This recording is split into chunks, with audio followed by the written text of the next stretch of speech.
would describe myself as a countering violent extremism researcher. Before Charlottesville, I was studying foreign terrorism.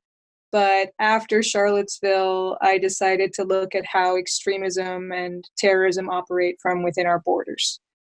I study the process of radicalization and the gender dynamics of radicalization. And I've interviewed members of the Proud Boys and members of the opposing group, antifascists. They both have violent elements in the group. And they have people in the group that are not seeing the other side as human beings. And that's a problem that really relates to a failure of dialogue.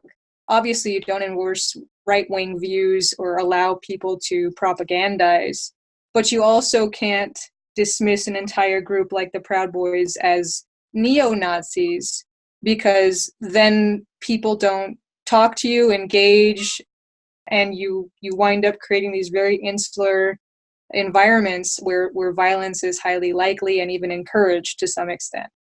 So any type of extremist movement deserves to be considered in the spectrum of radicalization and extremism.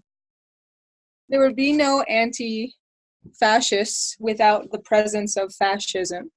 And Proud Boys would not be as popular had they not gotten into violent conflict with anti-fascists. So they have a symbiotic relationship. Not all misogynists are Proud Boys, but all Proud Boys are misogynists.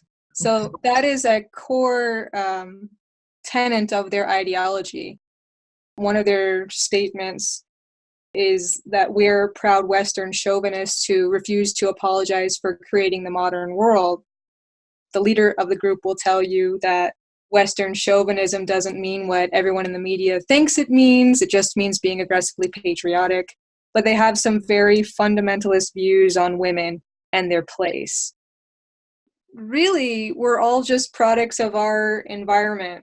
Had you gone to that school or hung out with that group of people, had you grown up in that family, in that region of the world, you might turn out to be exactly like the people that you despise.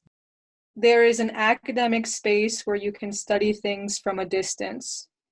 And then there is this field online that you can study and come into direct contact with conflict and extremism and rhetoric. And I wanted to sign on to Light Upon Light because they seem to be one of the few organizations out there that bridges that gap between academic theories and policy and on-the-ground work and opening a dialogue, most importantly.